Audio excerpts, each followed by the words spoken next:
정보가 있는 시사 토크쇼 장윤선의 팟짱. 아직도 홍삼만 드십니까? 홍삼만 드신 여러분 행복하십니까?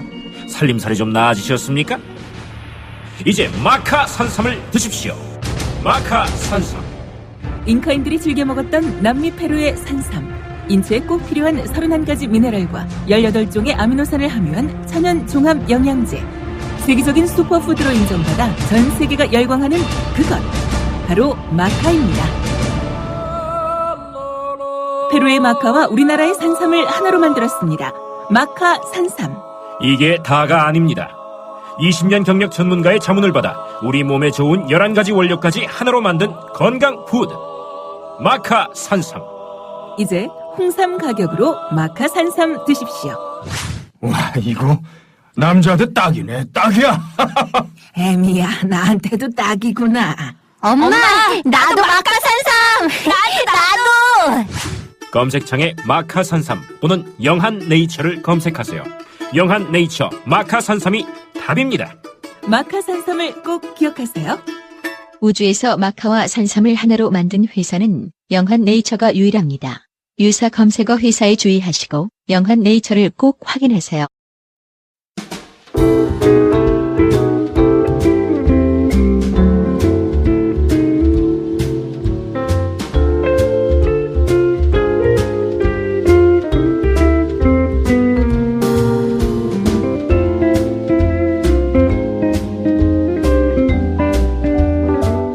임태훈, 김광진의 생산적 만담.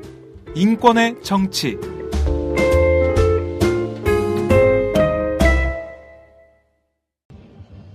네, 오마이TV 시청자 여러분, 이곳은 광화문 광장입니다. 잠시 전 세월호 참사 추모 문화제가 끝이 났습니다. 오늘은 어떻게 보면 좀 조용하고 차분하게 진행이 됐어요. 네, 오늘 행진부터 한번 쭉 정리를 해볼까요? 네, 오늘 시행령 폐기를 위한 추모 행진과 문화제가 있었는데요. 네. 오후 3시부터 서울 각 지역에서 광화문 광장을 중심으로 서울 4군데에서 유가족과 시민 총 2천여 명의 행진이 시작됐습니다. 네. 이곳 광화문 광장까지 도착했을 때는 행진이 4천여 명으로 불어났고요. 그 이후에 세종대왕상 앞에서 추모 문화제를 함께 진행했습니다. 네. 그리고 행사가 진행되면서 더 많은 시민분들이 오셔서 5, 6천 명 정도의 시민들이 함께 하셨는데 지금 보니까 리본을 만들었어요. 촛불과 그리고 시민들이 가지고 있는 핸드폰 플래시로 리본을 만들었는데, 예, 그거 한번 정리해 볼까요? 예, 그 추모문화제 마지막 부분에서 오늘 집회에 참여한 시민과 유가족이 리본 모양으로 행진을 만들어서 먼저 촛불을 들었고요. 네. 그 이후에는 모든 참여자들이 함께 촛불과 핸드폰 불빛으로 광화문 광장을 꽉 메웠습니다. 이 리본은 청와대 방향에서 바라봤을 때 리본 모양이 되도록 주최 측에서 일부러 이렇게 좀 준비를 했다고 합니다. 네, 청와대에서 바라봤을 때 리본 모양이 될 수 있게 이렇게 준비를 했네요. 자, 오늘 추모 문화제 행진을 먼저 하고 그리고 문화제가 있어서 지금 문화제 끝난 다음에 별도 행진은 없이 지금 이 공식적인 행사는 마무리가 됐는데, 하지만 이번 주로 이게 마무리된 게 아니죠. 바로 다음 주에 다시 한번 이 자리에서 모이는데요. 어떻습니까? 예, 지금 박근혜 대통령이 해외에 있는 상황인데요. 27일에 귀국을 하고 30일에 차관회의에서 세월호 특별법 정부 시행령안을 논의하게 됩니다. 지금 4.16 연대에서 요구하고 있는 시행령안 폐기, 특조위 원안을 그대로 반영하기 위해서 1박 2일, 5월 1일부터 2일까지 철야 농성에 들어간다고 합니다. 네.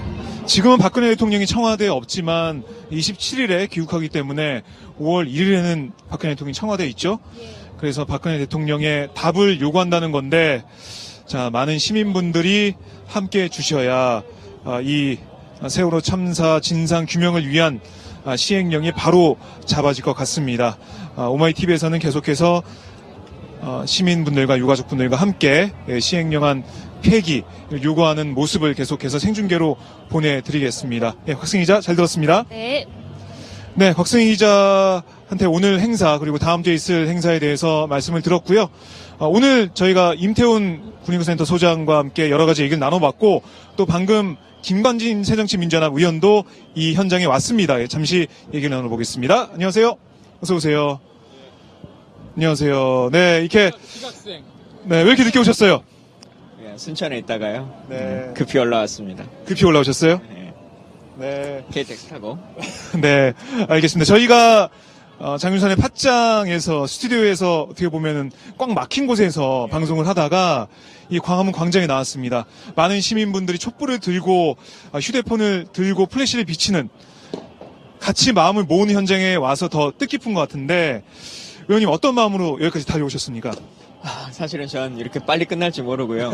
예, 이제 시작이겠다라고 생각해서 맞춰서 왔는데 네. 오늘은 이렇게 끝나고 또 5월 1일 날 또 많은 분들이 함께 하신다니까 그때 또 처음부터 좀 함께 하겠습니다. 네. 예. 그때는 1박 2일이에요. 그래서 우리 이복장으로 오면 큰일 나요. 예. 단단히 차비하고 와야 될 것 같습니다. 당을 추리닝천을 입고 다니는 사람이어가지고 괜찮습니다. 그래요. 그러니까 저희가 인권의 정치이기 때문에 오늘 또 이 현장에서 뭔가 인권 침해, 인권 유린의 현장이 있을까봐 저희가 또 부랴부랴 달려왔는데 오늘 좀 조용하게 마무리되는 분위기예요. 김광진 의원도 좀 긴장하면서 왔겠죠, 오늘? 그러니까 사실 지난주에 뭐 캡사이신이나 뭐 이런 네. 것들이 엄청 과도했고 또 그래서 사실은 오늘 좀 저는 그보다 훨씬 심해지지 않겠냐라고 하는 생각을 가지고 올라왔었는데요. 다행스럽게 이렇게 평화적으로 잘 끝나. 사실은 경찰이 강제적으로 막 제압하지만 않으면 네. 시민들이 이렇게 평화적으로 본인의 의사를 표출하고 또 본인의 네. 집으로 다 돌아가고 하는 일들을 할 수 있는 건데 네. 이렇게 좀 정말 집회와 결사의 자유들이 보장되고 본인의 의견을 말할 수 있는 광장으로서의 역할들을 충실히 했으면 좋겠다는 생각입니다. 그러니까요. 지난번에는 세종로 사거리에 차벽을 쌓아서 이른바 근해산성을 쌓아놓고 시민들의 통행의 자유 그리고 추모할 수 있는 그런 여건을 안 만들어줬어요. 예. 추모의 자유를 박탈해버렸는데 이렇게 광장을 열어주니까 시민분들이 평화롭게 자신의 의사를 표현하고 예. 집회를 마치고 다 돌아가는 상황이에요. 우리 임태훈 소장도 어떻게 보셨습니까? 뭐 그래도 오늘 몇 가지 일은 좀 있었죠. 네. 그러니까 뭐 저희가 취재 가니까 막아섰고 이랬기 때문에 아마 5월 1일 날은 뭐 대규모 집회라서 아마 경찰도 좀 약간 긴장하면서 뭔가 좀 이렇게 노력을 하겠지만 제가 봤을 때는 5월 1일 상황은 물리적 충돌은 불가피하다라고 판단하고 있습니다. 왜냐하면 이미 박근혜 대선 게이트로 인해서 국정 운영 능력이 이미 저는 상실화됐고 이미 조기 레임덕은 시작됐다라고 판단하고 있습니다. 그렇기 때문에 뭐 재보선도 지금 그때 되면 끝나는 상황이 되겠죠. 그렇기 때문에 모든 정치적 역량이 5월 1일 집회에 세월호 유가족 문제라든지 이런 박근혜 대선 게이트의 부정부패 문제라든지 이런 모든 이슈들이 다 튀어나올 거기 때문에 이 장은 뭐 만민공동회와 비슷한 장이 될 거고 정부가 이것을 수용할 수 있는 한계를 넘어섰기 때문에 저는 뭐 약간의 물리적 충돌이 있을 수밖에 없다라고 판단을 하고 있습니다. 그러면 다음 주에도 우리가 이 자리에 와서 우리 시민분들을 지켜드려야 되겠네요. 어떻습니까, 의원님? 예, 다음 주에도 이제 다 같이 함께 해서 네. 사실 물리적 충돌이 없어야 되는 것이 정상적인 그렇죠. 건데 우리가 그걸 전제하고 있다는 것 자체가 참 대한민국의 슬픈 현실인 거죠. 예, 네. 예. 기본적으로는 그런 충돌 없이 평화적인 의사표출 그리고 그 추모의 뜻들이 잘 됐으면 좋겠다는 생각입니다. 네, 그리고 이게 정부의 시행령안 폐기가 중요한데 지금 세월호 선체 인양은 결정이 됐지만 세월호 시행령안은 아직까지 정부 입장을 보면 폐기는 안 할 것 같아요. 뭐 이걸 폐기를 시켜야 되잖아요. 사실상 폐기가 답인데 뭐 자존심 싸움을 하는 것이죠. 이게 이제 야당의 요구나 또는 이제 세월호 유가족들의 요구에 더 이상 밀리면 안 된다라는 똥꼬집을 피우고 있는 것입니다. 사실상 그리고 그 똥꼬집의 정점에 있던 박근혜와 지금 이왕구의 결합 작품들이 지금 깨지고 있지 않습니까? 그렇기 때문에 이 정부가 정말 이 조기 레임덕을 극복하기 위해서라도 사실은 세월호 시행령 문제는 대책이 조사위원회가 원활하게 활동할 수 있도록 모든 것을 보장해 주는 것이 그나마 임기 말년이 좀 편안하지 않을까 저는 그렇게 판단하고 있습니다. 예. 우리 박근혜 대통령이 이 방송을 보고 정말 내가 시행령안을 폐기 안 하면 큰일 나겠구나. 이걸 좀 느꼈으면 좋겠어요. 남미에서 보고 계실까요? 안 보고 있을 것 같은데요. 어떻게 오마이뉴스는 안 볼 것 같은데. 이게 정보 보고도 제대로 안 하는 것 같아요. 그러니까 저는 뭐 국정원이 정보 보고하고 경찰이 정보 보고 기무사 뭐 이렇게 다 정보 보고 하는데 정보 보고를 제대로 안 하든지 아니면 했는데 그냥 무시하는, 예, 뭐, 그러니까 이게 국정 능력이, 이 관리 능력이 현저히 떨어지는 겁니다. 어쨌든 예. 이 자리에서 대규모 집회가 벌어지면 이명박 대통령이 지난번에 말씀하신 것처럼 자기 뒷산에 올라가서 뭐 눈물을 흘렸다고 뭐 그러잖아요. 뭐 정보보고가 없더라도 상황을 스스로 판단할 수 있는 상황이 될 거기 때문에 네. 그때 명확한 결론들이 좀 났으면 좋겠다는 생각입니다. 네.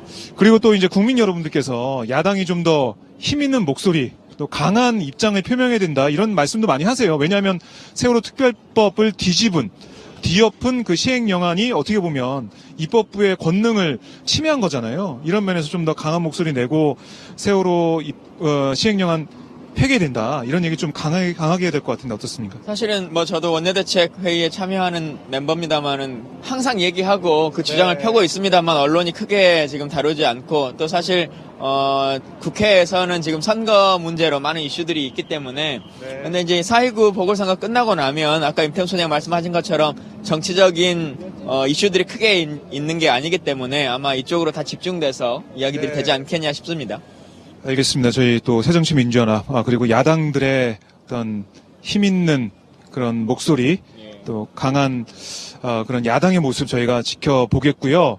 자, 저희가 참 오늘 만반의 준비를 하고 왔어요. 오늘 인권을 지키자고. 김광진 의원님 뭐 한 대 저는 맞아야 된다 뭐 이런 우리 농담으로 경찰이 이렇게 앞에서 시민 보호하던 김광진 의원을 한 대 때리면 이거는 대박이다 이러면서 얘기를 했었는데 그게 이제 우스갯소리입니다. 그만큼 무슨 얘기를 하냐면 경찰이 주권자인 시민을 우습게 보기 때문에 우리 국회의원이신 국민의 대표성을 갖는 분이 보호하고 대신 맞는다라는 의미인데 저는 그런 것까지 안 갔으면 좋겠다는 생각을 가지고 있어요. 그러니까 정상적으로 공무집행을 한다면은 국민들도 공권력에 대한 무시, 그러니까 저분들 무시라고 하는데요. 제가 봤을 때는 무시당할 짓을 하고 계세요, 스스로가. 그러니까는 뭐 개밥그릇 갖다 놓고 시위하고 이런 상황들이 지금 벌어지고 있는데요.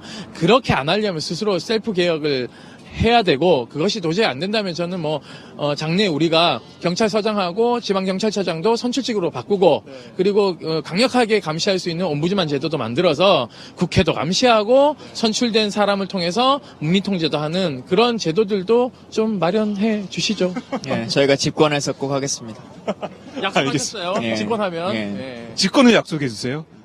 제가 집권하면 제가. 그렇습니까? 예. 재선에 당선이 돼야 돼요. 사실은 젊은 청년 의원이 지역에 가서 당선이 돼야지만이 그 힘을 얻어서 자기의 개혁 요구안을 국민들한테 어필하면서 강하게 밀고 나가거든요. 그러니까는 순천에서 이분 당선시켜 주셔야 됩니다. 그 순천 이상한 사람 한 명 됐잖아요. 그쵸? 진짜 창피한 일이에요, 정말. 갑자기 깔때기와 선거운동이 결합돼서 나왔네요.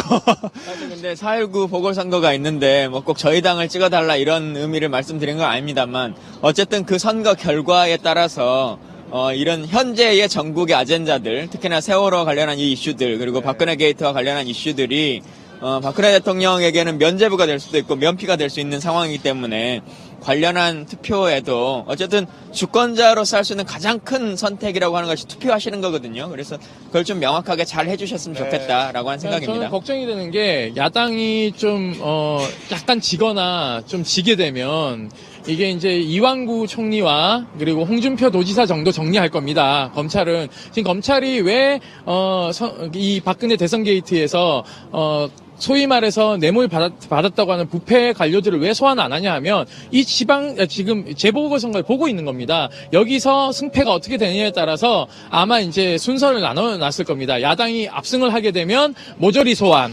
야당이 반반이면 반만 소환, 야당이 참패하면 이제 증거가 이제 아니요. 그래도 이완구하고 홍준표는 뭐가 있기 때문에 안 돼. 얘네들은 빠져나갈 구멍이 없어. 얘 둘은 정리하면서 이제 야당을 압박할 겁니다. 네, 그래서 저는 투표에 적극적으로 참여해서 정치는요 이런 겁니다. 투표라는 것은 신선을 뽑는 게 아니에요. 최악을 피하기 위해서 차악을 뽑는 겁니다. 그러니까는 야당이 밉더라도 차악을 선택해야 되지 최악을 선택하면은 이 선거가 문제가 아니라 검찰이 이상한 짓 하는 거 여러분들이 똑똑히 볼 겁니다. 네. 어쩌다가 지금 대화 주제가 4.19 재보선 투표 동료까지 갔는데, 자, 오늘 저희가 이 자리에선 정리를 하지만 다음 주에 다시 한번 우리 인권의 정치팀이 모여서 정말 우리 시민들의 인권을 또 지키고 또 그날 무슨 일이 있는지 저희가 계속해서 지켜보는 그런 시간을 갖도록 하겠습니다. 오늘 나와주셔서 정말 고맙습니다. 예, 감사합니다. 감사합니다. 네, 말씀 잘 들었습니다. 자, 그러면 이것으로 제 오마이 TV 오늘 생중계를 정리하고자 합니다. 오마이 TV 생중계는 바로 여러분들과 함께 만들고 있습니다. 하단에 보시면은 10만인 클럽 홍보 문구가 나오고 있는데요. 자바주 시청료 내주시면 저희와 함께 호흡을 하실 수가 있습니다. 그리고 생중계 창에 보면 배너도 있거든요. 그 배너 누르셔도 저희 10만인 클럽에 가입하실 수가 있습니다. 자, 시청해주신 여러분 정말 고맙습니다. 다음 주에 다시 찾아뵙겠습니다. 안녕히 계십시오.